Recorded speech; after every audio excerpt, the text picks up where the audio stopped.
The coffee stain on Commander Harrison's flight suit was still warm when Elena Vasquez appeared beside his desk with a spray bottle and cloth. She moved with the practiced invisibility of someone who had spent 3 years cleaning the Meridian. Space Command Center, her gray uniform blending seamlessly with the metallic walls of the control room. Preparing and narrating this type of story took us long efforts and hard work. So if you are enjoying the story, please consider subscribing to our channel. "Pardon, Commander," she murmured in accented English, her eyes fixed downward as she always did when addressing the officers. "I cleaned this for you." Harrison barely glanced up from his holographic displays showing the Mars orbital station in crisis. "Yeah, fine, whatever." His fingers flew across the interface, pulling up pilot rosters and ship specifications. "Damn it, we need someone who can handle a Class 7 atmospheric entry in a damaged vessel. The rescue window closes in 18 hours. Elena's hand paused for just a moment as she wiped the stain, her dark eyes flickering to the display, showing the stranded research team on Mars Station Omega.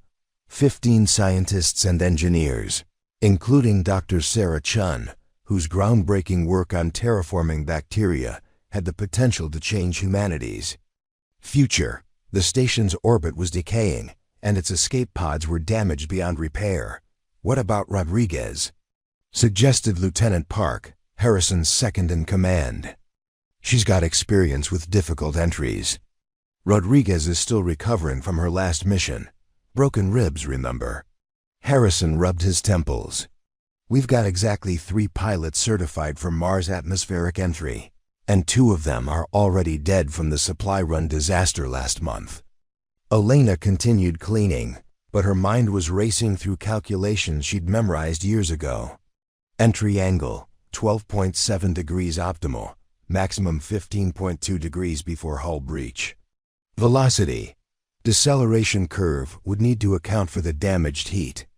Shields, she'd run these simulations 1,000 times in her head during the long, quiet hours of night shifts. "Sir," Park's voice was tight with frustration, "what if we sent an automated rescue drone? The electromagnetic interference from the solar storm is too intense. We need human piloting for the entire approach sequence." Harrison stood abruptly, nearly knocking over Elena, who smoothly stepped aside as if she'd anticipated the movement. "There has to be someone." "Check the reserve lists again." Elena finished with the uniform and moved to empty the trash bin beside Harrison's desk. As she worked, she noticed the pilot qualification charts on his secondary monitor. Her breath caught as she saw familiar names crossed out in red. Deceased, injured, unavailable. The truth hit her like a meteor impact. They were looking at the wrong lists entirely. That evening, Elena sat in her small apartment in the service sector, staring at the worn pilot's license hidden in her jewelry box. Lieutenant Elena Vasquez, Martian Colonial Fleet, certified for extreme atmospheric entry maneuvers. The photo showed a younger woman in a crisp blue uniform, her hair pulled back in regulation style, her eyes bright with the confidence of someone who had never failed a mission. That woman had died 3 years ago, along with her entire crew during the Phobos incident, or so everyone believed. Elena's fingers traced the edges of the license as memories flooded back. The screaming alarms, her ship spinning out of control as debris from the destroyed supply convoy peppered her hull. The desperate choice between saving herself and attempting to rescue the survivors trapped in the wreckage. She had chosen rescue. For that choice, she had been blamed for the mission's failure, stripped of her rank, and forced to disappear when the court-martial went. Political. Now she mopped floors and cleaned coffee stains while others discussed missions she could fly in her sleep. The next morning brought worse news. Elena arrived for her shift to find the command center in chaos. The Mars station's orbit had degraded faster than expected. The rescue window had shortened to 12 hours. "We're out of options," Harrison was saying to Fleet Admiral Reeves, who had arrived via emergency transport. "Every qualified pilot is either dead, injured, or off-planet."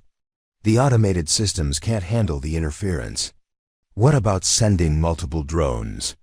Reeves asked, her weathered face grim. The math doesn't work. We need precise coordination that only human reflexes can provide. One ship, one pilot, threading the needle between the debris field and the electromagnetic storm. Harrison's voice cracked slightly. 15 lives, Admiral, including Dr. Chun and her entire research team. Elena continued her cleaning routine, but she was studying the mission parameters displayed on every screen. Single-seat reconnaissance craft, modified, with additional life support pods. The plan was elegant in its simplicity and terrifying in its execution. The pilot would have to navigate through the debris field left by the destroyed supply convoy, fight through the solar storm's interference, dock with the failing station, and then execute a controlled atmospheric entry with 15 additional passengers in what amounted to external cargo pods. It was exactly the kind of mission she had trained for her entire career. Ma'am, Lieutenant Park approached Admiral Reeves hesitantly. What if we put out a general call? Maybe there's someone in the civilian sector, someone who didn't show up on our military lists. Elena's heart hammered as she dusted the same console. For the third time, straining to hear the response. Do it, Reeves ordered. Emergency broadcast. We need someone with Mars atmospheric entry certification and experience with damaged vessel protocols. We're running out of time. That afternoon, Elena stood in her apartment, holding her old flight suit. She had kept it pressed and ready, telling herself it was just nostalgia. The fabric was navy blue with silver trim, designed for both space operations and atmospheric work. Her name tag was long gone, removed the day she'd been discharged in disgrace. The emergency broadcast played on repeat from her wall screen. Urgent. Seeking qualified pilot for Mars rescue mission. Extreme atmospheric entry required. Contact Meridian Command immediately. Elena closed her eyes and made her choice. Commander Harrison was reviewing the depressingly short list of civilian responses when his office door chimed. Come in, he called absently, not looking up from his screens. Commander? The voice was familiar, but something was different about it. Gone was the hesitant, accented tone. This voice carried authority. Harrison looked up and froze. Elena Vasquez stood in his doorway, but she was transformed. She wore a crisp flight suit, her dark hair pulled back in a regulation bun, her posture straight and confident. In her hand, she held a pilot's license. I understand you need someone for the Mars rescue mission, she said. For a moment, Harrison could only stare. Then he found his voice. Elena, what? How did you?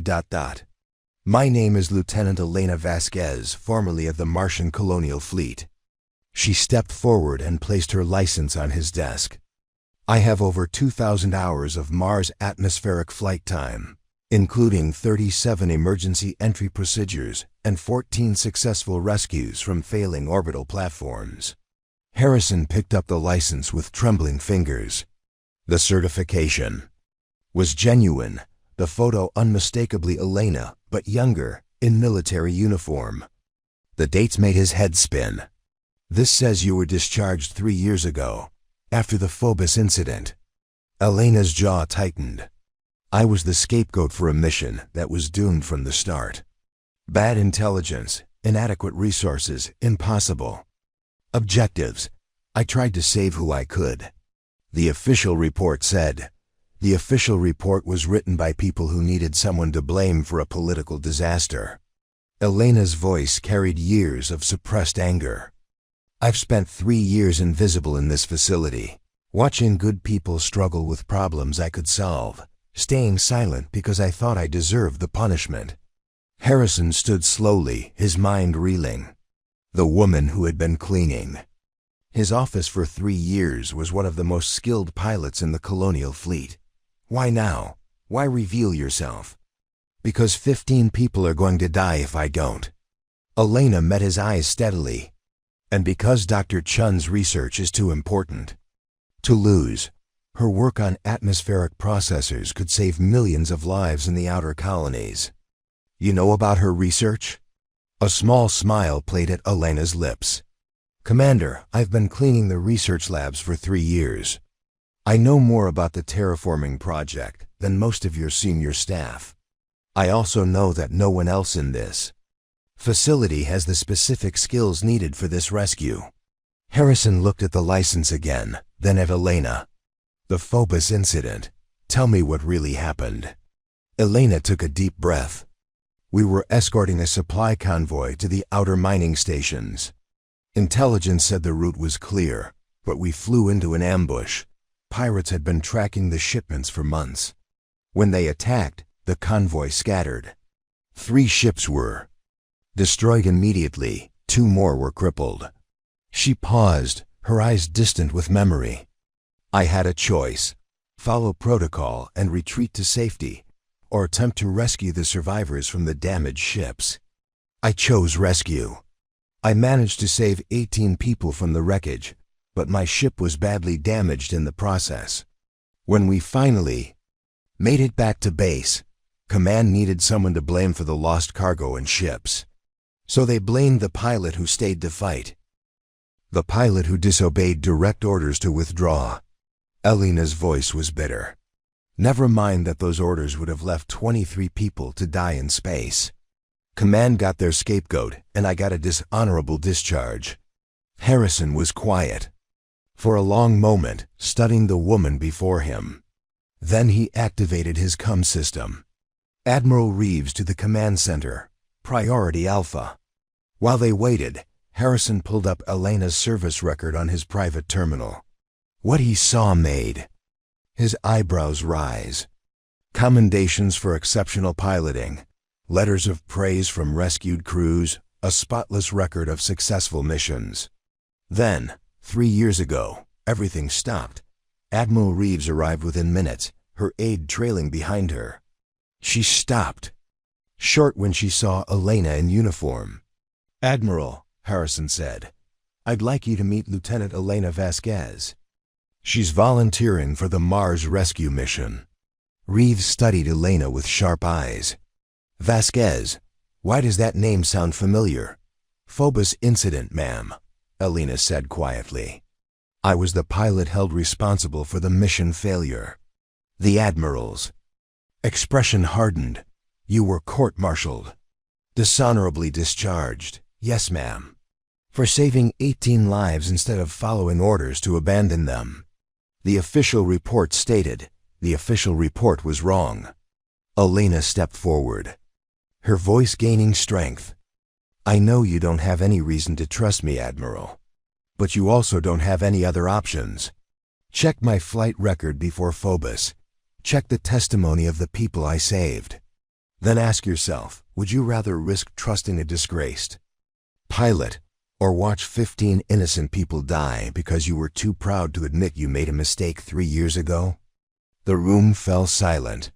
Admiral Reeves stared at Elena for a long moment, then turned to Harrison. What's her certification status? Harrison consulted his terminal. Mars atmospheric entry, check. Damaged vessel protocols, check. Emergency life support systems, check. Debris field navigation. He looked up, impressed. She's actually overqualified. Her experience level exceeds our minimum requirements by a significant margin. Time to target? Reeves asked. 8 hours until the rescue. Window closes completely. The Admiral walked to the main display showing Mars Station Omega's decaying orbit. 15 lives, she murmured.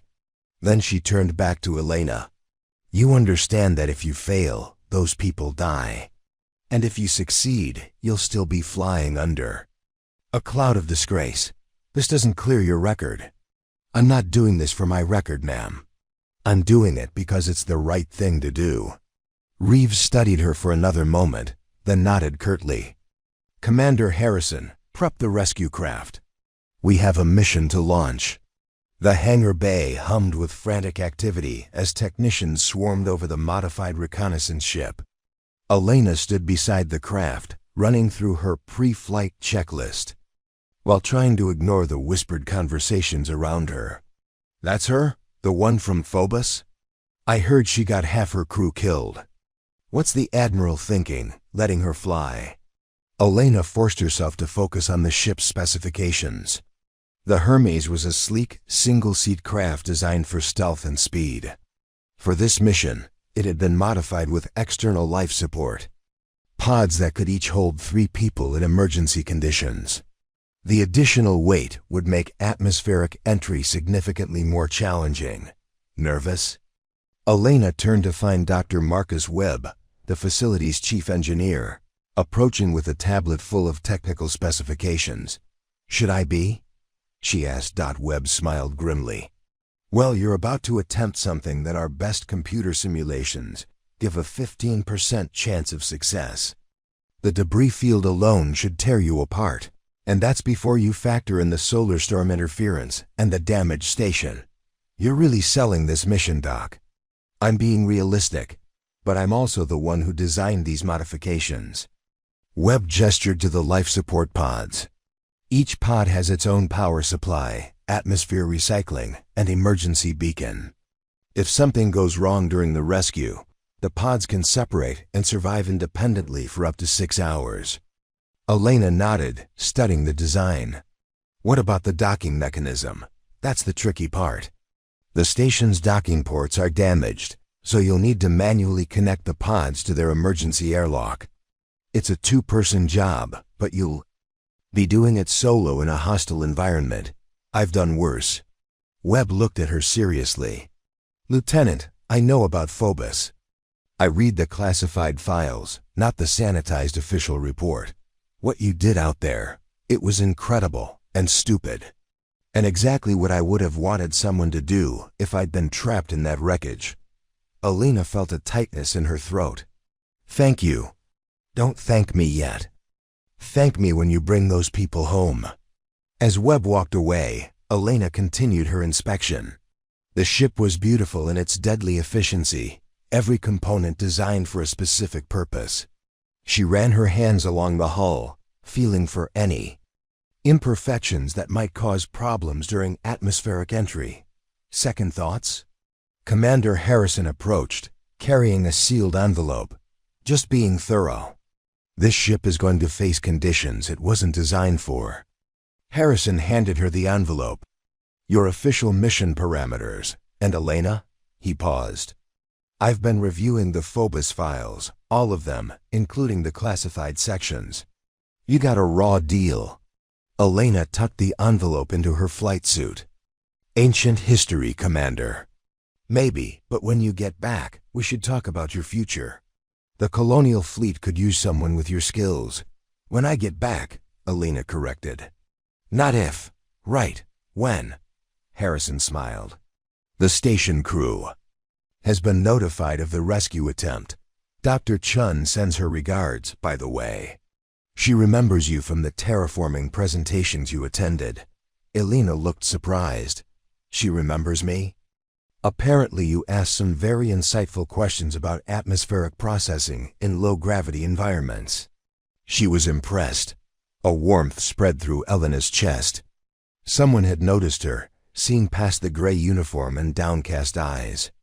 "I'll be sure to discuss her research during the flight back. Just focus on getting everyone home safely." The final hour before launch passed in a blur of systems checks and briefings. Elena suited up in her environmental gear, the familiar weight of the helmet and life support pack settling comfortably on her shoulders. She had missed this feeling of preparation, the calm focus that came before a difficult mission. As she walked toward the Hermes, she noticed a small crowd had gathered in the observation deck overlooking the hangar. Word had spread throughout the facility about the mysterious pilot emerging from the cleaning staff. Some faces showed skepticism, others curiosity, but many showed hope. Elena climbed into the cockpit and began her final systems check.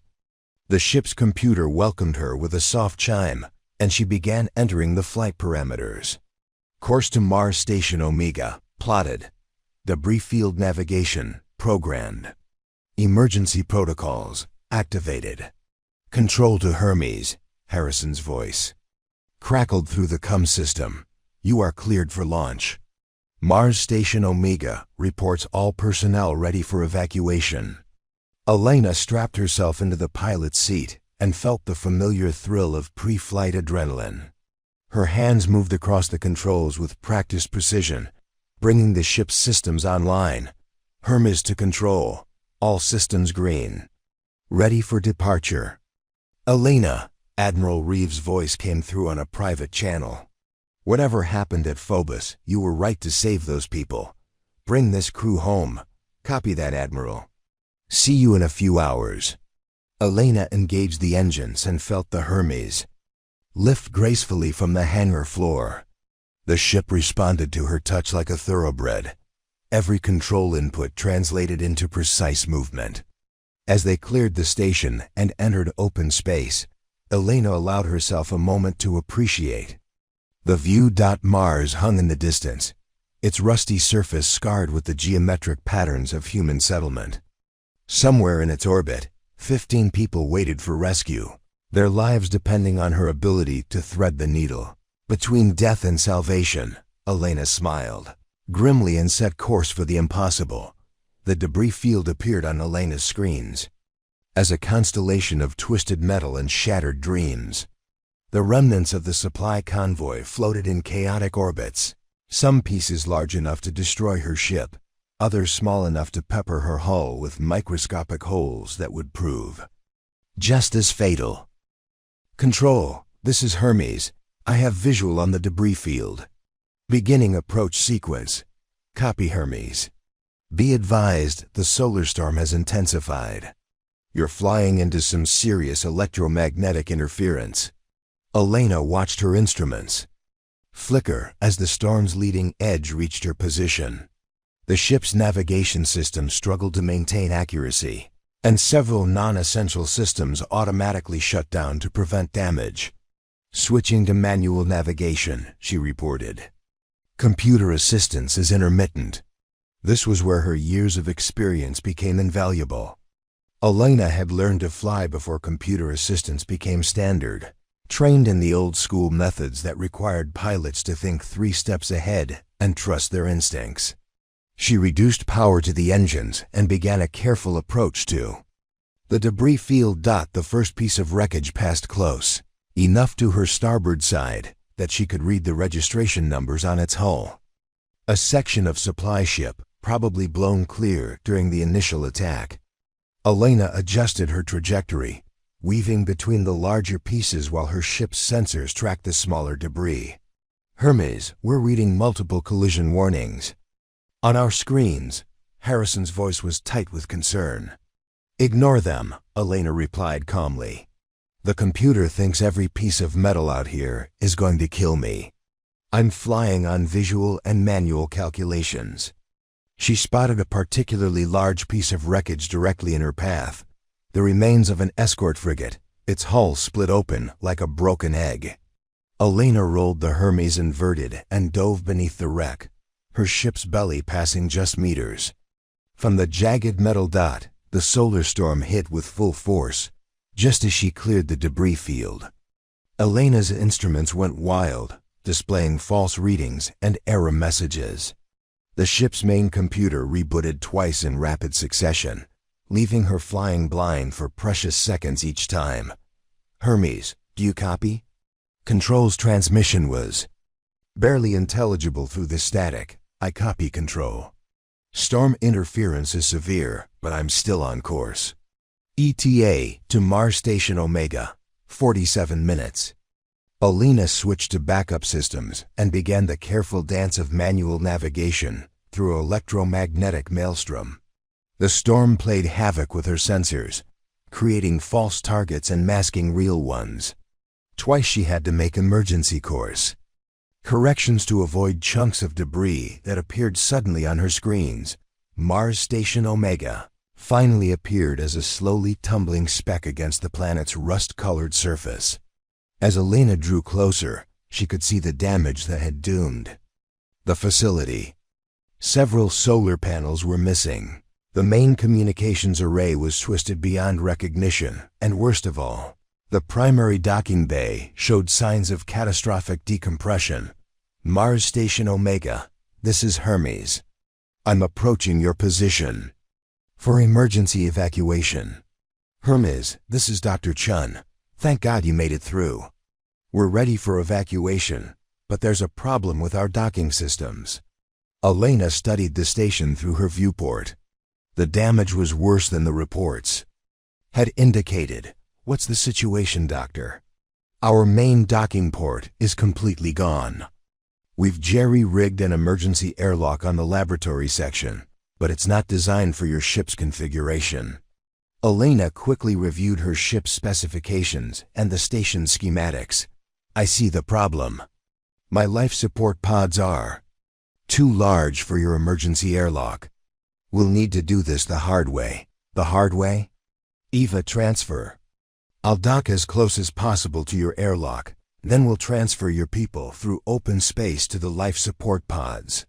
It's going to be dangerous, but it's our only option. There was a long pause. How dangerous? Elena looked at the storm-racked space around the station, the debris field still visible in the distance, and the planet's gravity well waiting below. Very, but it's better than the alternative, understood. We'll prepare for EVA transfer. Elena began her approach to the crippled station, fighting against both the electromagnetic interference and the station's tumbling rotation. The facility had lost attitude control, causing it to spin slowly along multiple axes. Matching that rotation while maintaining position would require every bit of her skill. She fired small bursts from her maneuvering thrusters, gradually synchronizing her ship's motion with the station's chaotic tumble. The process was like trying to dance with a drunk partner. Every time she thought she had the rhythm, the station would shift unexpectedly. Almost there, she muttered, sweat beading on her forehead despite the cockpit's climate control. The life support pods were positioned perfectly for the transfer, but she would need to maintain position within meters of the station, while 15 people made the dangerous journey through open space. Hermes, we have the first group ready for transfer. Dr. Chun's voice crackled through the interference. 5 people suited up and prepared for EVA. Elena checked her chronometer. They had been at this for over an hour, and the rescue window was shrinking rapidly. Copy that, Doctor. Beginning final approach to transfer position. The Hermes crept closer to the station, Elena's hands dancing across the controls to match the facility's unpredictable motion. Through her viewport, she could see figures in spacesuits gathered at the emergency airlock, tethered to the station and ready to make the leap to safety. Transfer position achieved, Elena reported. Distance to airlock, 15 meters. Beginning. Pod deployment sequence. The life support pods extended from her ship on mechanical arms, their hatches opening like flowers blooming in the void. Each pod could hold 3 people in emergency conditions, though it would be cramped and uncomfortable. Dr. Chun, you're clear for EVA transfer. First group to Pod 1. Elena watched through her rear camera as the first spacesuited figure pushed off from the station, floating across the void toward her ship. The electromagnetic storm created eerie auroras in the thin atmosphere, beautiful and deadly reminders of the forces at work around them. The first person reached Pod 1 safely, quickly followed by 2 others. Elena adjusted her position slightly to compensate for the additional mass, keeping the ship steady for the next group. Group 1 secure, Dr. Chun reported. Preparing Group 2 for transfer. The process was repeated 4 more times, each group of 3 people making the dangerous journey through open space. Elena fought a constant battle against the station's rotation and the storm's interference, her ship's computer providing intermittent assistance at best. Final group ready for transfer, Dr. Chun announced. Elena could hear the exhaustion in her voice. Copy that, Doctor. You're in the final group? Someone has to turn off the lights. Elena smiled despite the tension. Understood. Pod 5 is ready for your group. The last 3 figures emerged from the airlock, Dr. Chun among them. They moved with the careful precision of people who knew this was their only chance at survival. As they crossed the void, Elena noticed that the station's tumble was becoming more pronounced. It was losing altitude rapidly as Mars gravity took hold. "All personnel aboard," Dr. Chun reported as the final group sealed themselves into Pod 5. "Station is secured and abandoned." Elena looked at her chronometer and felt her heart skip. They had less than 30 minutes to reach the planet's surface before the pod's life support ran out. Normally, a Mars atmospheric entry took 45 minutes minimum. "Control, this is Hermes. All 15 personnel recovered. Beginning emergency atmospheric entry sequence. Copy, Hermes. Be advised you are cutting this very close on your margins." Elena engaged her engines and pulled away from the doomed station. Behind her, Mars Station Omega continued its death spiral toward the planet's surface. Its mission ended, but its crew saved. Now came the really impossible part. Mars filled Elena's viewport as the Hermes approached the planet's upper atmosphere. The ship's external temperature sensors were already registering the first hints of atmospheric friction, and Elena knew that in minutes, her craft would be surrounded by a plasma sheath that would test every system to its limits. "Control, this is Hermes beginning atmospheric entry sequence. All pods report green status. Copy, Hermes. Flight path looks good. Maintain current trajectory for optimal landing zone." Elena gripped the controls tighter as the first wisps of Martian atmosphere began to buffet her ship. The external pods created additional drag and made the craft's aerodynamics unpredictable. Computer simulations had suggested this configuration was impossible to control during atmospheric entry. But computer simulations hadn't accounted for Elena's decades of experience with damaged and modified spacecraft. The plasma sheath formed around her ship, creating a brilliant aurora that blocked most of her external vision. Elena switched to instrument flight, relying on her sensors and years of training to guide the ship through the entry corridor. "Hermes, we're reading some concerning temperature spikes on Pod 3. Harrison's voice was tense through the static. Elena checked her readouts. Pod 3 was indeed running hot, its heat shield taking more punishment than the others due to its position in the ship's aerodynamic shadow. She made a minute adjustment to her attitude, spreading the heat load more evenly across all 5 pods. "Temperature spike corrected," she reported. "All pods within acceptable parameters." The G-forces built steadily as the atmosphere thickened. Elena felt herself pressed back into her seat, but she had endured worse during her military training. She was more concerned about the civilians in the pods, who were experiencing their first high-G atmospheric entry under emergency conditions. "Dr. Chun, how are your people holding up?" "We're managing," came the strained reply. "No, I think Dr. Martinez lost his lunch in Pod 4. It happens to the best of us. We'll be through the worst of it in another 2 minutes." Elena watched her altitude decrease and her speed gradually slow as the atmosphere worked to capture her ship. The entry trajectory required constant micro-adjustments to keep them on course for the landing zone, a flat area near the main colonial settlement where emergency crews were standing by. At 20 kilometers altitude, Elena encountered her first major crisis. Pod 2's heat shield began to fail, its protective coating ablating faster than designed. Warning lights flashed across her console as the pod's internal temperature began to climb. "Control, I'm reading critical temperatures in Pod 2. Heat shield failure imminent. Can you adjust your entry angle?" Elena quickly ran the calculations in her head. A shallower angle would reduce the heat load on Pod 2, but it would also extend their time in the atmosphere and potentially cause the other pods to overheat. A steeper angle would reduce overall entry time, but might cause Pod 2 to burn through completely. Negative control. Any significant trajectory change at this point would compromise the other pods. "I'm going to try something else." Elena began A series of controlled rolls, spinning her ship along its longitudinal axis. The maneuver was incredibly dangerous during atmospheric entry, but it had the effect of distributing the heat load more evenly across all the pods. The rolling motion created additional G-forces that pushed her to the edge of consciousness, but it worked. Pod 2's temperature began to stabilize. "Brilliant flying, Hermes." Harrison's voice was filled with admiration. "Pod 2 is back. In the green."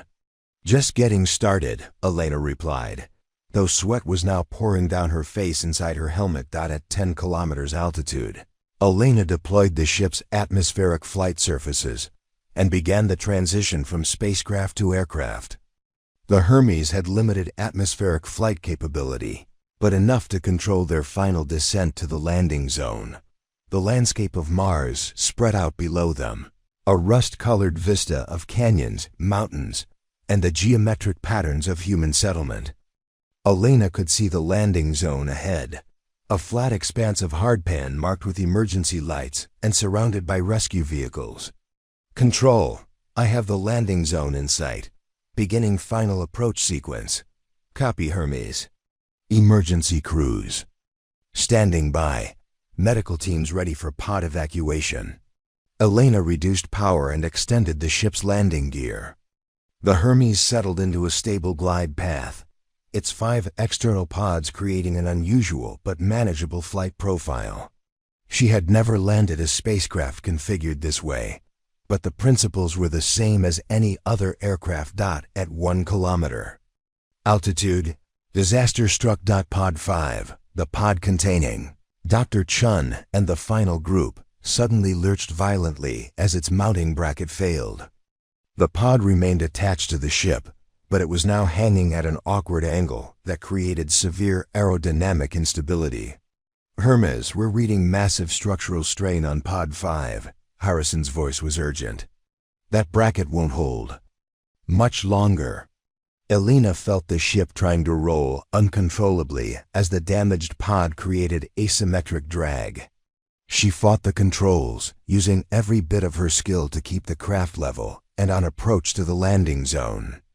"Dr. Chun, what's your status in Pod 5?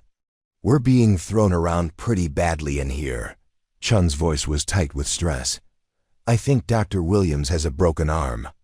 Elena made a split-second decision. "Control, I'm declaring an emergency. Executing immediate landing sequence. Clear the landing zone of all non-essential personnel." "Elena, you're still 300 meters too high for a safe landing," Harrison protested. "No choice. Pod 5 is going to separate whether I want it to or not. Better to be on the ground when it happens." Elena pushed the ship's nose down into a steep descent, trading altitude for speed while fighting to maintain control. The damaged pod created a constant rolling moment that threatened to flip the aircraft, and she had to use full rudder and aileron to keep the wings level. The ground rushed up at them faster than any normal landing. "Approach." Elena waited until the last possible second, then pulled back hard on the controls, flaring the ship to bleed off speed. The Hermes hit the landing zone hard, bouncing once before settling onto its landing gear with a bone-jarring impact. Pod 5 chose that moment to finally separate completely. Elena watched in horror as the pod tumbled away from her ship, skipping across the hard-packed surface like a stone on water. It rolled end over end for nearly 100 meters before coming to rest against a small outcropping of rock. "Emergency cruise to Pod 5. Elena shouted into her radio as she shut down her ship's systems. 3 people inside, at least 1 injury. Elena was out of her cockpit and running toward the damaged pod before her engines had finished spooling down. The pod's hull was dented and scarred from its violent trip across the Martian surface, but it was intact. She reached the pod just as the emergency crews arrived with cutting tools and medical equipment. The hatch was jammed, but they managed to force it open within minutes. Dr. Chin emerged first, helping Dr. Williams, whose arm was indeed broken. The third member of their group, a young research assistant named Torres, was shaken but uninjured. "Is everyone else okay?" Chun asked as medics attended to Williams. Elena looked back at her ship where the crews were evacuating the other 4 pods. 12 people emerged on their own power, tired and shaken, but essentially unharmed. One had a minor head injury from the hard landing, but nothing life-threatening. All 15 accounted for, Elena reported to Control. Mission accomplished. The debriefing room was packed with more people than Elena had expected. Admiral Reeves sat at the head of the table, flanked by Commander Harrison and several other senior officers. Dr. Chun was there as well, her arm in a sling, but her eyes bright with excitement as she described her team's rescue. "The piloting was extraordinary," Chun was saying. "I've never seen anyone maintain control of an aircraft under those conditions. When Pod 5 broke loose, I was certain we were all going to die. The controlled roll maneuver during atmospheric entry was particularly impressive," added Chief Engineer Webb. "Our simulations didn't even consider that option. It should have torn the ship apart, but somehow she made it work." Elena sat quietly at the far end of the table, still not quite believing she was there. 3 hours ago, she had been cleaning offices and emptying trash bins. Now she was being debriefed by the highest-ranking officers in the Mars Colonial Command. Admiral Reeves turned to Elena. "Walk us through your decision-making process during the atmospheric entry. Specifically, when you chose to execute the rolling maneuver." Elena gathered her thoughts. "Ma'am, I knew that Pod 2's heat shield was failing. A conventional entry profile would have resulted in burn-through and loss of life. The rolling maneuver distributed the heat load evenly across all 5 pods, reducing the peak temperatures below critical levels. But the risk was acceptable given the alternative," Elena finished. 3 lives in Pod 2 against possible loss of all 15 if the maneuver failed. The mathematics were clear, and when Pod 5 broke loose during final approach, Elena's jaw tightened slightly. That was more difficult. The aerodynamic instability was severe, but I still had some control authority. The emergency landing was the safest option for the 12 people in the remaining pods. Even though it meant almost certain injury to the 3 people in Pod 5. Pod 5 was going to separate regardless of my actions, Admiral. At least this way, they had the best chance of survival on impact. Admiral Reeves leaned back in her chair, studying Elena with sharp eyes. "Lieutenant Vasquez, your actions today saved 15 lives and preserved research that could benefit millions of colonists. However, there's still the matter of your service record." Elena felt her stomach drop. She had known this moment would come. "Yes, ma'am. I've spent the last 3 hours reviewing the classified files from the Phobos incident, all of them." Reeves' voice was carefully neutral. "I've also spoken with several of the survivors you rescued during that mission." The room fell silent. Elena kept her expression neutral, but inside she was preparing for the worst. "Commander Torres, he's a captain now, had some very interesting things to say about your actions that day. He said, and I quote, 'Lieutenant Vasquez risked her life and her career to save people who would have been written off as acceptable losses. She's the kind of pilot I'd want flying cover for my children.'" Elena blinked in surprise. Captain Torres said that, along with 17 other survivors who provided testimony. It seems the official report overlooked quite a few relevant details. Admiral Reeves stood and walked to the room's main display, which showed Elena's service record. "Lieutenant, I'm recommending you for immediate reinstatement to active duty with full honors." The room erupted in surprised murmurs. Elena felt the world tilt around her. "Ma'am, furthermore, I'm recommending you for the Colonial Medal of Valor for your actions today and a retroactive commendation for the Phobos rescue." Reeves turned back to Elena. "The Colonial Fleet needs pilots like you, Lieutenant. People who understand that sometimes the right choice isn't the safe choice. Dr. Chun spoke up from across the table. "Admiral, if I may? I'd like to request Lieutenant Vasquez for my next research mission. We're planning a deep space survey to the Jupiter system, and after today, I can't think of anyone I'd rather have as our pilot." Elena found her voice. "Ma'am, I thank you. All of you. But I need to know, what about the families of the people who died at Phobos? Do they know the truth?" Admiral Reeves' expression softened slightly. "They've been briefed on the real circumstances of the mission.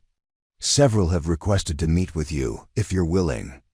Elena nodded, feeling a weight she'd carried for 3 years beginning to lift. "I'd like that." Commander Harrison cleared his throat. "There's one more thing, Elena. The Colonial Fleet is establishing a new unit, Search and Rescue Operations. Command, we need someone to head up the program, someone with experience in impossible missions." "You want me to run Search and Rescue?" "We want you to build it from the ground up. Train the next generation of pilots who won't back down when the odds are impossible." Harrison smiled. "Think you can handle that?" Elena looked around the room at the faces watching her expectantly. 3 years ago, she had been broken by a system that valued politics over lives. Today, that same system was offering her a chance to make sure it never happened again. "I can handle it," she said. 6 months later, Elena stood in the briefing room of the newly constructed Search and Rescue Operations Command Center, watching her first class of trainee pilots struggle through a simulated debris field navigation exercise. The holographic display showed their virtual ships being destroyed one by one as they failed to account for the complex gravitational interactions in a multi-body orbital system. "Anyone want to tell me why Pilot Martinez just became a brief fireworks display?" Elena asked the group. A young woman in the front row raised her hand. "He relied too heavily on computer navigation and didn't account for sensor degradation in Titandia." "The electromagnetic environment? Correct, Pilot Chun."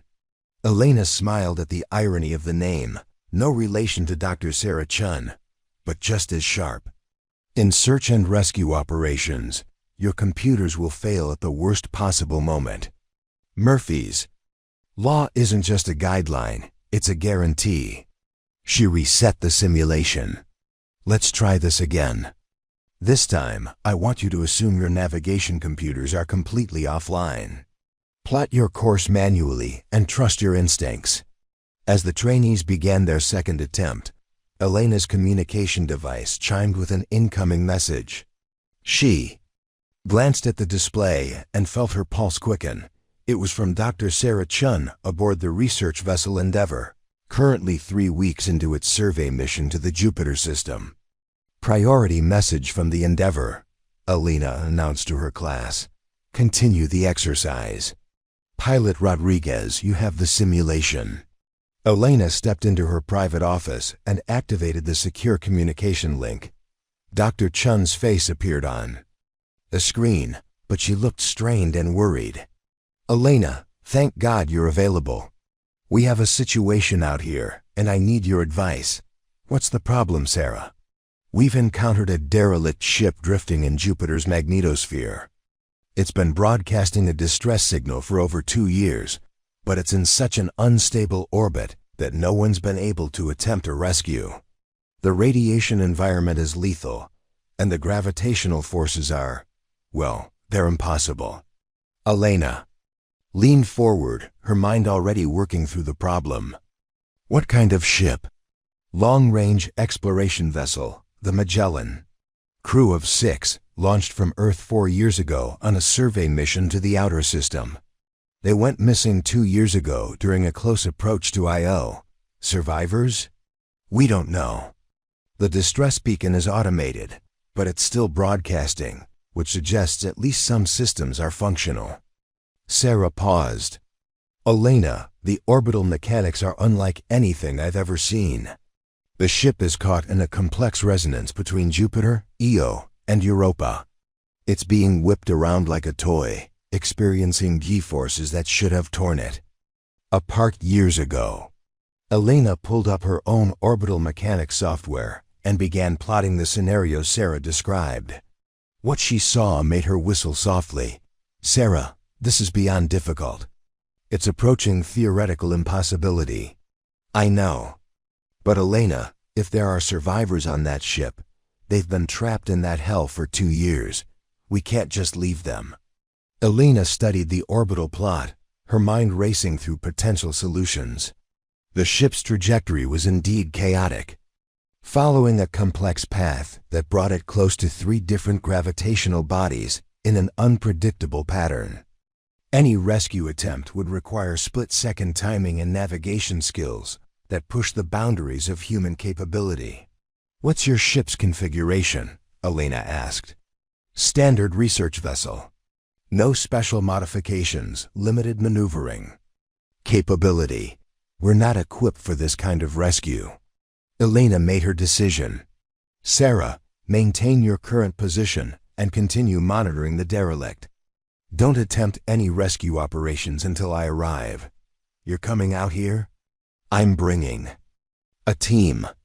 We'll need specialized equipment and a ship designed for extreme environment rescues." Elena was already pulling up fleet deployment schedules. "Give me 72 hours to organize a mission." "Elena, the Magellan is scheduled to make a close pass by Io in 96 hours. If we don't attempt rescue before then, the radiation exposure will cook anything electronic on that ship. It might be our last chance." Elena felt the familiar thrill of an impossible mission calling to her. "Then we'd better not waste any time." After closing the communication link, Elena immediately contacted Admiral Reeves. Within an hour, she had authorization for an emergency rescue mission and access to the fleet's most advanced search and rescue vessel, the Phoenix. But she wouldn't be going alone. Elena returned to the training room, where her pilot trainees were just finishing their debris field exercise.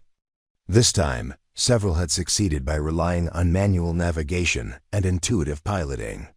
"Congratulations to those who completed the exercise," Elena announced. "You're learning that sometimes the best technology is the one between your ears." She paused, studying the eager faces of her trainees. They were good pilots, all of them, but they were still untested in real emergency conditions. "I have an announcement," Elena continued. "We've received our first real mission. A derelict ship with possible survivors, trapped in Jupiter's magnetosphere, under conditions that make today's simulation look like a pleasure cruise." The room fell silent. Elena could see the mixture of excitement and fear in their expressions. "I need volunteers. This mission will be dangerous, and there's a significant chance we won't all come back. But there may be people out there who have been waiting 2 years for someone to care enough to attempt the impossible." Every hand in the room went up immediately. Elena smiled with pride. "Thank you, all of you. But I can only take 3 pilots on this mission." She looked around the room, making her selections based on the skills she'd observed over the past months. "Pilots Chun, Rodriguez, and Martinez. You'll be my flight team."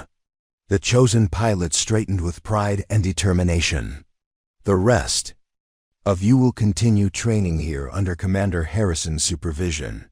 When we get back, we'll have real-world experience to share with you." As her trainees filed out to begin mission preparations, Elena stood alone in the briefing room, looking out at the Martian landscape beyond the windows. 6 months ago, she had been invisible, forgotten, relegated to cleaning up other people's messes. Now she was about to lead a rescue mission to the outer system, training the next generation of pilots, and building something that mattered. The Magellan and her crew were waiting somewhere in the deadly dance of Jupiter's moons, hoping that someone would be brave enough or foolish enough to attempt their rescue. Elena had spent 3 years learning that sometimes there wasn't much difference between brave and foolish.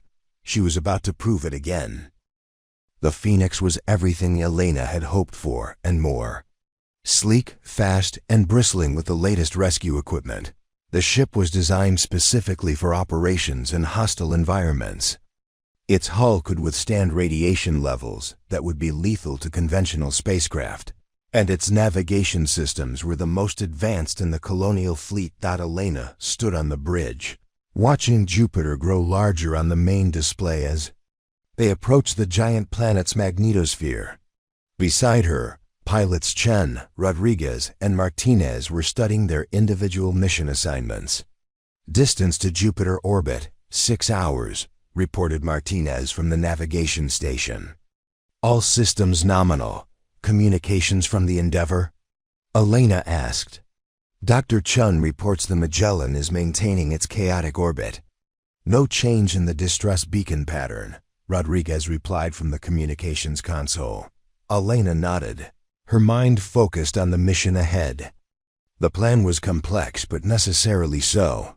They would rendezvous with the Endeavour, use its more powerful sensors to track the Magellan's unpredictable trajectory, then attempt an intercept during one of the derelict ship's brief periods of relative stability. The key word being relative. Pilot Chun, what's our latest orbital analysis showing? The young pilot, who had insisted everyone call her Lisa to avoid confusion with Dr. Sarah, Chun, pulled up a holographic display of Jupiter's moon system. The Magellan is currently following a chaotic trajectory influenced by 3 gravitational bodies. Its orbital period is approximately 47 hours, but the path varies significantly each time. Elena studied the display, noting the seemingly random loops and curves of the derelict ship's path. Windows of opportunity? 2 potential intercept points in the next orbital cycle. The first occurs in 36 hours when the ship passes through a gravitational null point between Io and Europa. We'd have approximately 14 minutes of reduced acceleration forces. And the second? 51 hours from now, during a close approach to Io, the gravitational forces would actually be higher, but the trajectory becomes more predictable for about 8 minutes. Elena considered the options. The first window offered better conditions but less time. The second offered more predictability but in a significantly more dangerous environment. What's the radiation situation at both intercept points? Martinez consulted his environmental sensors. The first intercept point has moderate radiation exposure, manageable with our shielding. The second intercept point. He paused, rechecking his readings. The second point is right in Io's radiation shadow. We'd be looking at potentially lethal exposure levels for any extended operation. Elena made her decision. We go for the first window. 36 hours gives us time to coordinate with the Endeavour and prepare for the intercept. Copy that, her team responded in unison. As the Phoenix continued its approach to Jupiter, Elena found herself thinking about the crew of the Magellan. What had driven them to explore the outer system? What had gone wrong during their mission? And most importantly, were any of them still alive after 2 years in that hellish orbital prison? The Endeavour appeared on their sensors 18 hours later, a welcome sight in the vast emptiness of space. Dr. Sarah Chun's research vessel was holding position at a safe distance from Jupiter's radiation belts, using its long-range sensors to track the Magellan's chaotic path. Phoenix, this is Endeavour. Sarah's voice came through clearly on the communication channel. Welcome to Jupiter space. We have updated tracking data on your target. Copy, Endeavour. Requesting permission to come alongside for mission briefing. Permission. Granted. Elena, it's good to see you again. The 2 ships docked smoothly, and Elena transferred to the Endeavour with her flight team. The research vessel's conference room was packed with scientific equipment and displays showing the Magellan's orbital track. The situation has deteriorated since we last spoke, Sarah began without preamble. The ship's distress beacon is becoming intermittent, suggesting power system failures. If there are survivors aboard, they're running out of time. Elena studied the latest tracking data. What about the intercept window? Still viable, but more challenging than we initially calculated. The Magellan is tumbling along multiple axes, which will make docking extremely difficult. Elena's pilot Rodriguez raised her hand. Dr. Chun, What do we know about the Magellan's internal systems? Life support, structural integrity, that sort of thing? That's the million-credit question. The ship was designed for long-duration exploration, so it should have robust life support systems. But 2 years of chaotic acceleration forces. Sarah shrugged. We won't know until we get aboard. Elena looked around the room at her team. Questions? Concerns? Pilot Martinez spoke up. Ma'am, I've been running simulations of the docking maneuver. Even with our advanced navigation systems, the approach will be extremely difficult. The Magellan is tumbling unpredictably, and we'll have limited time to establish a connection. How? Limited? Best case scenario? 3 to 4 minutes of stable contact before the gravitational forces pull us apart. Elena felt her heart sink. 3 minutes wasn't enough time to evacuate even one person, let alone a crew of 6. What if we used tethered EVIA instead of docking? Lisa Chun pulled up a tactical display. I ran those numbers too. The acceleration forces during intercept would be lethal to anyone outside a protected spacecraft. Ava isn't an option. Elena stared at the displays, her mind racing through alternatives. Every option seemed to lead to the same conclusion. The rescue was impossible with conventional methods. What if we don't use conventional methods? She said suddenly. The room turned to look at her. Sarah raised an eyebrow. What do you have in mind? Elena walked to the tactical display and began highlighting sections of the Magellan's orbital path. We're thinking about this wrong. We're trying to match the ship's chaotic motion, which is impossible. What if instead we intercept it during a period of maximum instability? That sounds even more dangerous, Rodriguez pointed out. More dangerous, yes, but also more predictable. Elena's fingers flew across the display, pulling up gravitational analysis charts. Look at this section of the orbit, right here. The ship passes through a 3-body gravitational intersection where the forces from Jupiter, Io, and Europa create a temporary equilibrium point. Martinez leaned forward, studying the data. The gravitational forces would cancel each other. Out for 17 seconds. 17 seconds of near-zero acceleration, Elena continued. During that window, both ships would be effectively in free fall. We could match velocities and establish a hard dock. Sarah looked skeptical. Elena, the timing would have to be perfect. A few seconds early or late, and both ships would be torn apart by tidal forces. I know. But it's the only way to get enough time for a proper evacuation. Lisa Chun was already running calculations on her portable computer. The intercept trajectory would be challenging. We'd have to approach the equilibrium point at exactly the right angle and velocity to match the Magellan's position. Challenging how? We'd essentially be threading the needle between 3 gravitational wells while traveling at approximately 40,000 kilometers per hour. Elena smiled grimly. Sounds like a typical Tuesday at Search and Rescue Command. Despite the obvious danger, Elena could see the excitement building in her team's eyes. This was exactly the kind of impossible mission they had trained for. All right, Elena said. Let's plan this properly. Sarah, I need every piece of data you have on that equilibrium point. Lisa, start calculating approach vectors. Martinez, work on docking procedures for a tumbling target. Rodriguez, coordinate with the Endeavor's medical team. We may be bringing back injured survivors. As her team dispersed to their assigned tasks, Sarah pulled Elena aside. Elena, are you sure about this? The margin for error is essentially 0. Elena looked out the observation port at Jupiter's swirling storms, somewhere beyond which 6 people might be waiting for rescue. Sarah, 2 years ago, you trusted me to bring your team back from an impossible situation. I'm asking you to trust me again.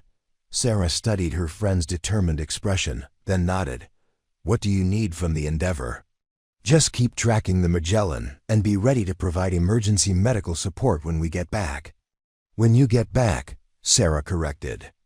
Not if, Elena smiled. When we get back. 18 hours later, Elena stood on the bridge of the Phoenix, watching the tactical display that showed their approach to the most dangerous intercept in the history of space rescue. The Magellan appeared as a blinking red dot following its chaotic path through Jupiter's gravitational maze, while their own ship was represented by a steady blue arrow vectoring toward the calculated intercept point. Distance to equilibrium point, 47 minutes, Martinez reported from the navigation console. Magellan tracking nominal, added Rodriguez. The ship is maintaining its predicted trajectory. Elena checked her chronometer. They had exactly one chance at this rescue. If they missed the 17-second window of gravitational equilibrium, the next opportunity wouldn't come for another 47 hours, far too late for any survivors. Aboard the derelict ship, final systems check, Elena ordered. Navigation, all systems green. Approach vector locked and confirmed. Docking systems, magnetic clamps charged and ready. Emergency separation protocols loaded and standing by. Life support, all rescue pods prepared. Medical equipment loaded and sealed. Elena took a deep breath. All right, people. This is it. In 45 minutes, we're going to attempt something that the computers say is impossible. Trust your training, trust your instincts, and trust each other. The Phoenix continued its carefully calculated approach, its engines firing in precise bursts to maintain the exact trajectory needed for intercept. Elena could feel the tension building on the bridge as they drew closer to the equilibrium point.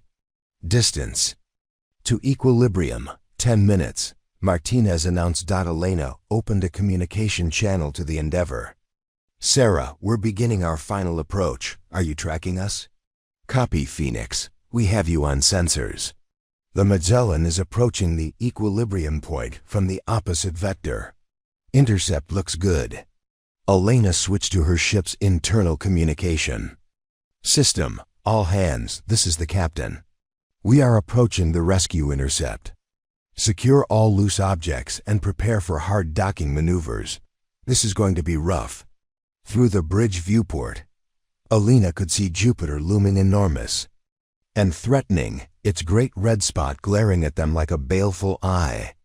Somewhere in the space around them, gravitational forces beyond human comprehension were drawing invisible lines of force that would either save 6 lives or destroy 2 ships. Distance to equilibrium, 5 minutes, Martinez called out. I have visual contact with the Magellan. Elena looked at the main display and saw a distant glint of metal tumbling end over end against the backdrop of space. The derelict ship looked tiny and fragile, a human artifact lost in forces that dwarfed human understanding. Matching tumble rotation, Rodriguez reported, her hands dancing across the attitude control systems. This is going to be close. Elena took manual control of the ship's attitude thrusters. The final approach would require human reflexes and intuition that no computer could match. Distance to equilibrium, 2 minutes.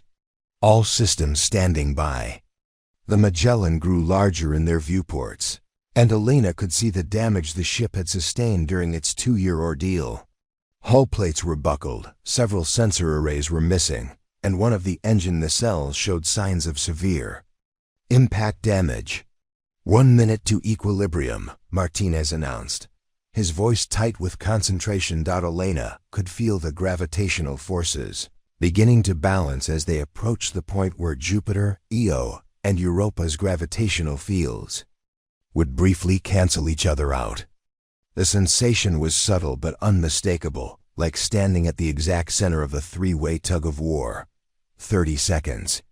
Approach vector locked.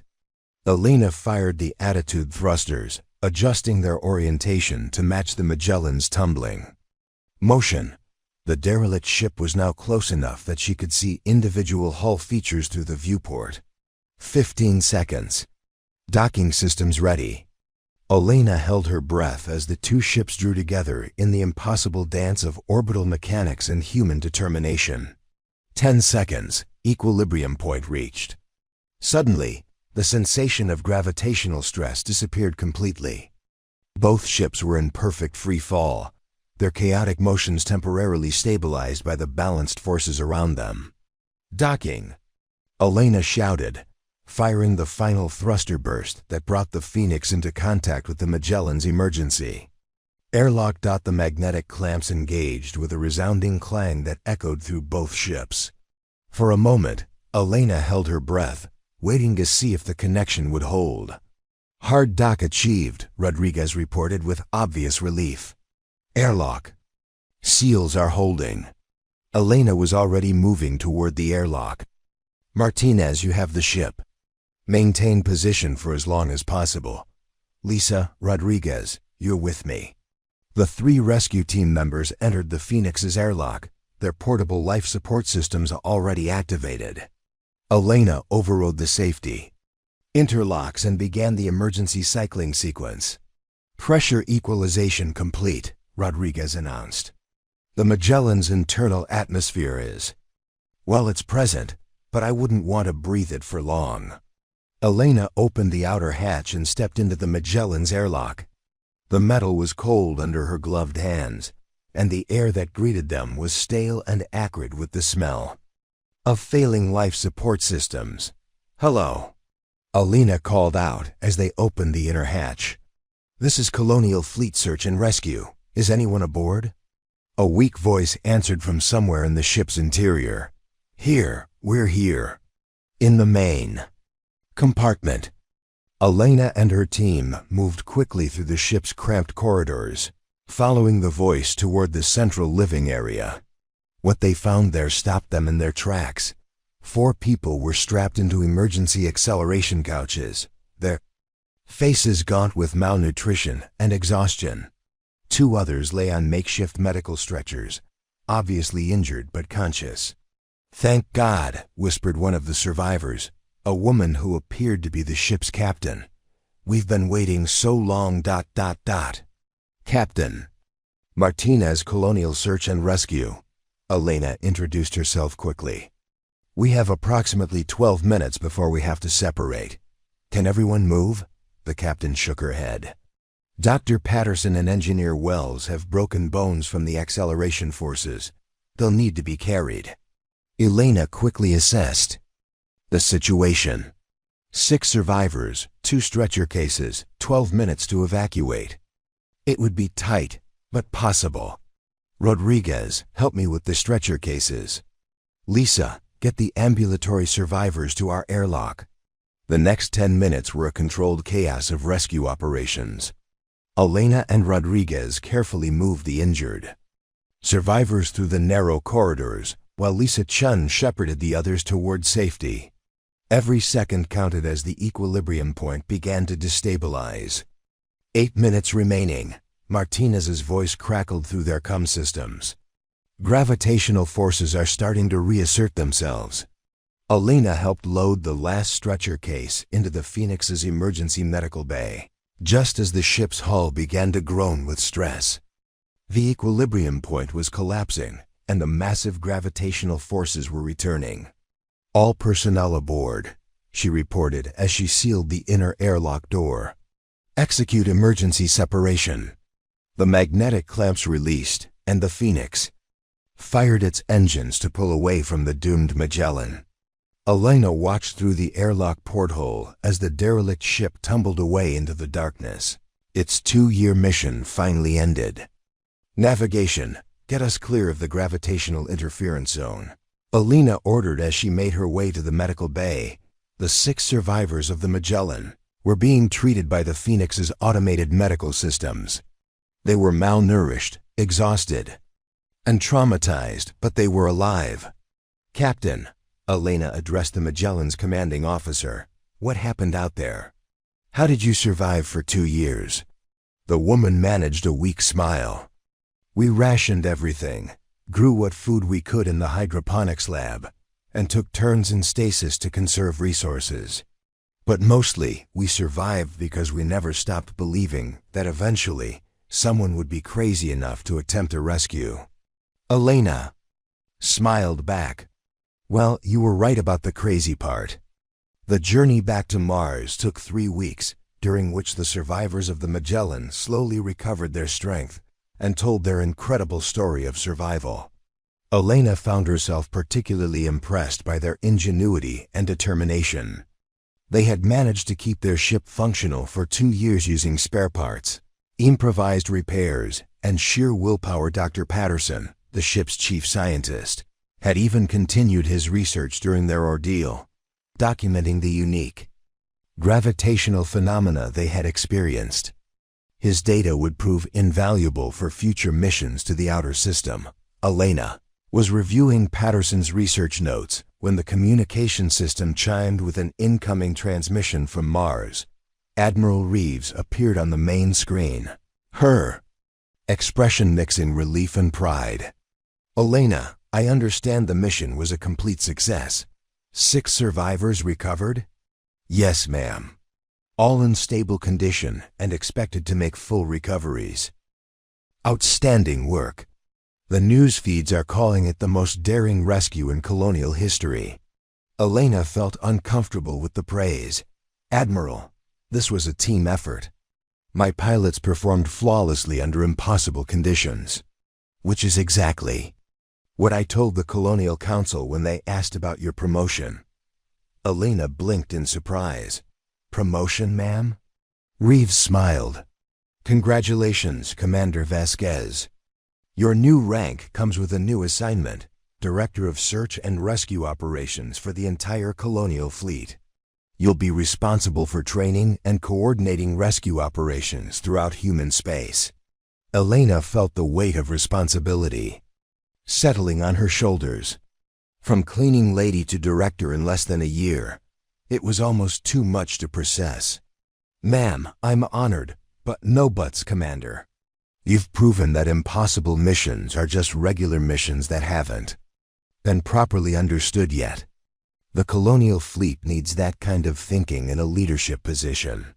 As the transmission ended, Elena stood alone on the bridge, looking out at the stars.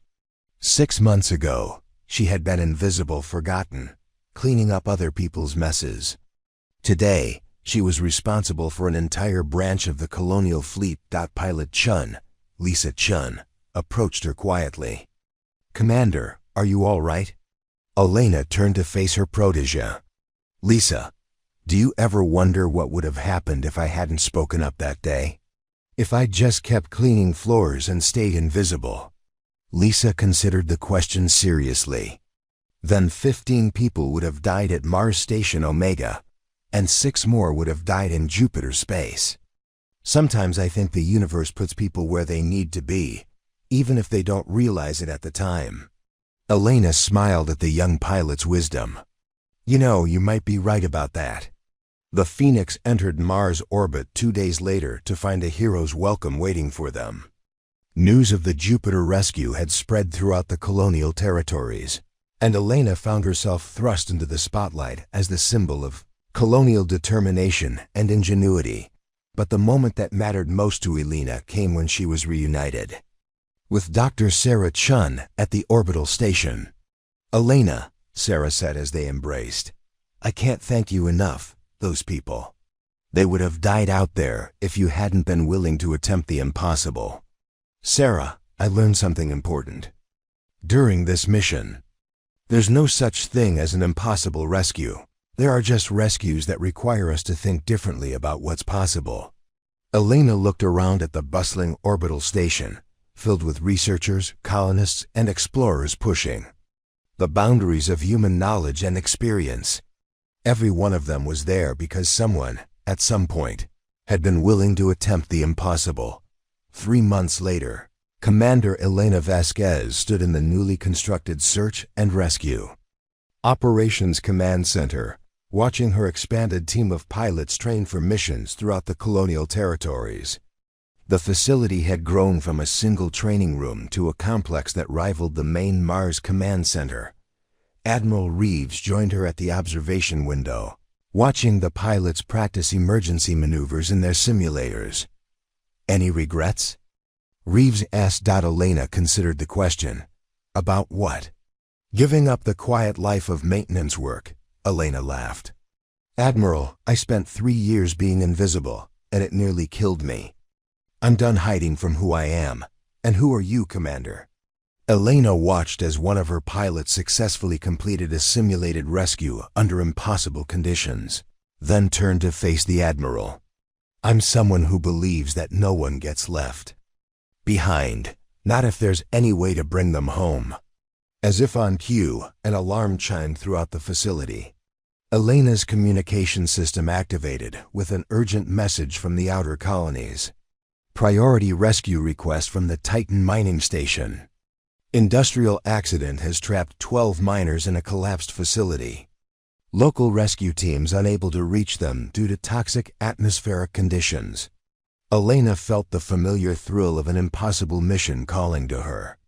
Around the facility, her pilots were already moving toward their ships, ready to attempt another rescue that everyone said couldn't be done. Admiral, Elena said with a smile, I have to go. People are counting on us. As Elena walked toward the hangar bay, she passed a maintenance worker mopping the floors in the corridor. The woman kept her eyes downcast, invisible in her gray uniform, ignored by the important people hurrying past. Elena stopped. Excuse me, she said gently. The maintenance worker looked up in surprise, clearly not expecting to be addressed by a senior officer. What's your name? Elena asked. Maria Santos, ma'am. Maria, have you ever thought about being a pilot? The woman's eyes widened. Ma'am? Elena handed her a card with the Search and Rescue Operations logo. If you're interested in learning to fly, come see me tomorrow. We're always looking for people who know what it means to work hard and stay invisible until the moment when being visible matters most. Elena continued toward the hangar, leaving Maria Santos staring at the card in amazement behind her. In the maintenance closet, a gray uniform hung on a hook, a reminder of where she had come from and what she had learned about the power of being underestimated. They had thought she was just the cleaner. They had been wrong. And somewhere in the galaxy, 12 miners on Titan were about to discover just how wrong they had been. The journey to Titan took 4 days, giving Elena time to study the mining facility's schematics and plan the rescue operation. The collapsed section of the underground complex had trapped 12 miners in a pocket of survivable atmosphere, but toxic gases from the damaged processing equipment made conventional rescue impossible. Commander, Elena Vasquez stood in the briefing room of the rescue ship Redemption, addressing her team of 6 pilots, including Lisa Chin, Rodriguez, and Martinez, who had become her most trusted officers. The situation is critical, Elena began, displaying a holographic model of the mining facility. The miners are trapped 200 meters below the surface in Section C7. The main access tunnels are blocked by debris, and the atmospheric processors are leaking methane and hydrogen sulfide at lethal concentrations. Pilot Rodriguez studied the display. What about drilling down from the surface? Titan's surface is mostly water ice over a rocky core. Drilling would take days, and the vibrations could cause further collapse. Elena highlighted several areas on the model. We need a different approach.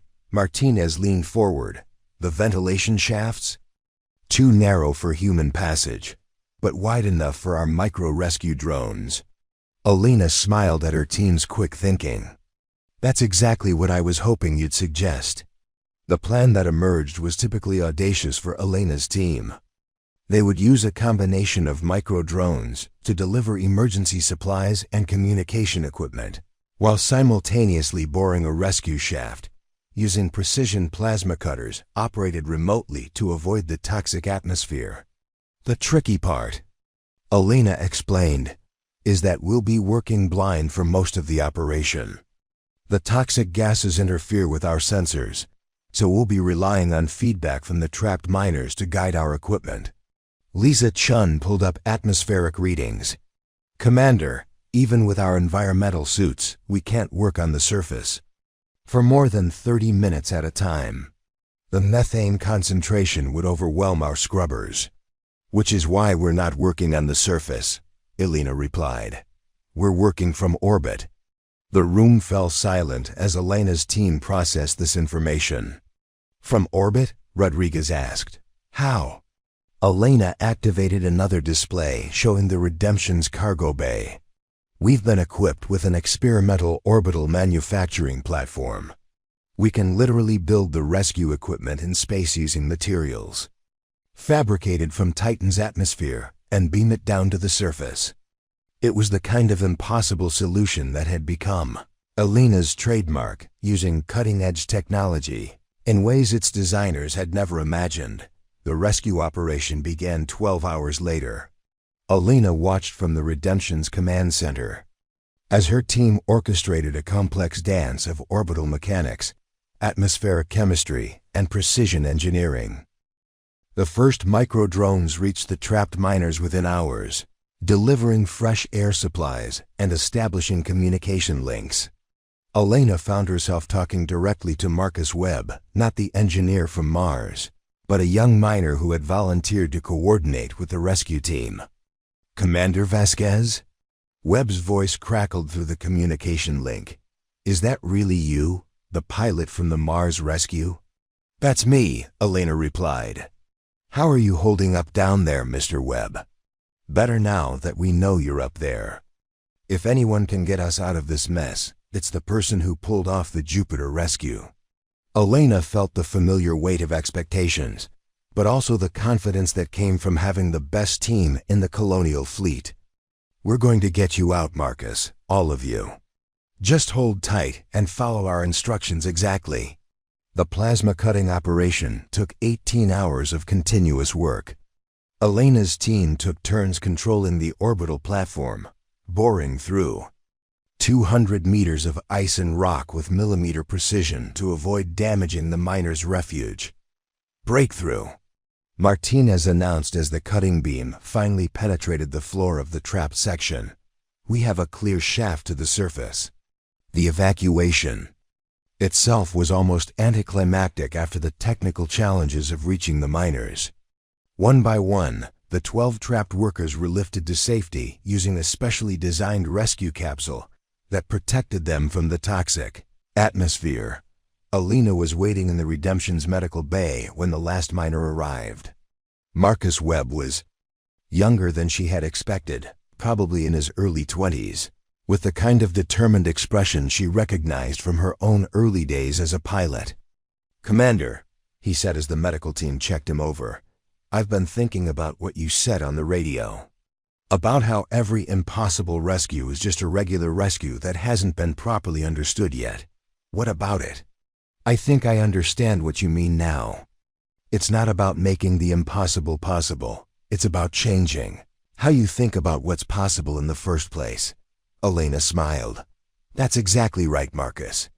As the Redemption departed Titan with all 12 miners safely aboard, Elena stood on the observation deck, watching Saturn's rings glitter in the distant sunlight.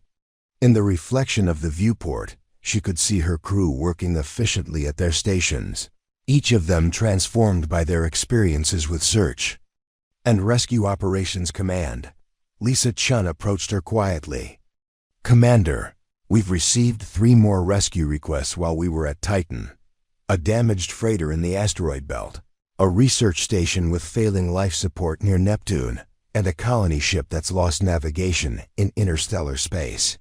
Elena nodded. Schedule them all. And Lisa, start putting together our recruitment protocols. After today's news coverage, we're going to have a lot more volunteers wanting to join search and rescue. Yes, ma'am. Commander, can I ask you something? Of course. Do you ever miss the quiet life, the invisible life? Elena considered the question, looking out at the vast expanse of space where human settlements pushed ever further into the unknown. Somewhere out there, people were facing impossible situations, waiting for someone to care enough to attempt the unthinkable. No, she said finally. I spent too many years being invisible. Now I know that the most important thing isn't whether people see you. It's whether you're willing to see the people who need help. As the Redemption set course for their next impossible mission, Elena reflected on how much had changed since. That day she had stood up in Admiral Reeves' office with her old pilot's license. She had thought she was just offering to fly one rescue mission. Instead, she had discovered her true calling, not just as a pilot, but as someone who could show others that the impossible was simply another word for not yet attempted.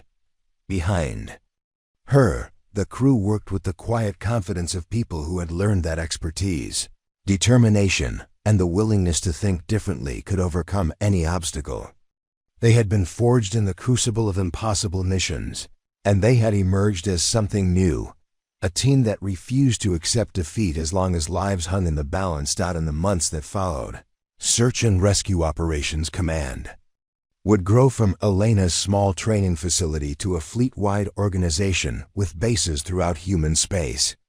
The techniques pioneered during the Mars rescue, the Jupiter Equilibrium Point Intercept, and the Titan Orbital Rescue would become standard procedures taught to pilots across the colonial territories.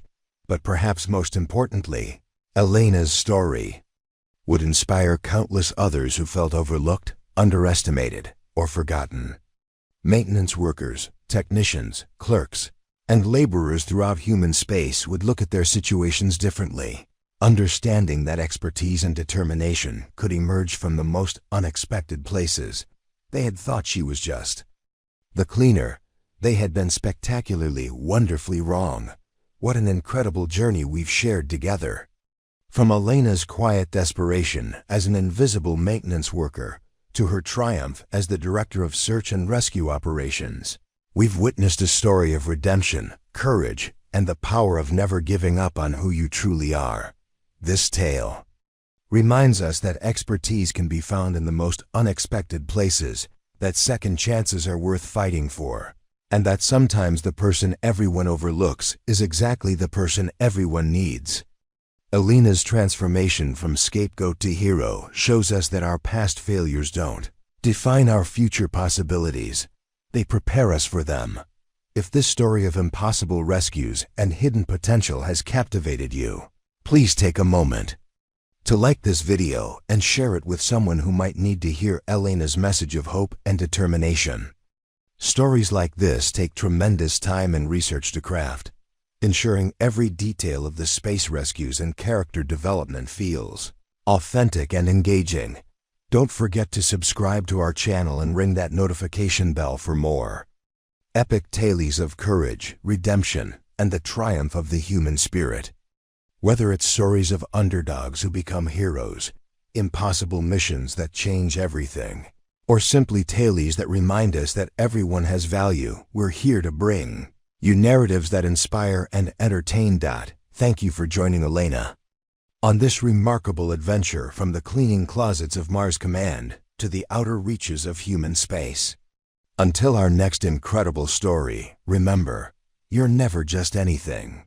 You're exactly who you need to be, exactly when the universe needs you to be it. See you in the next tale.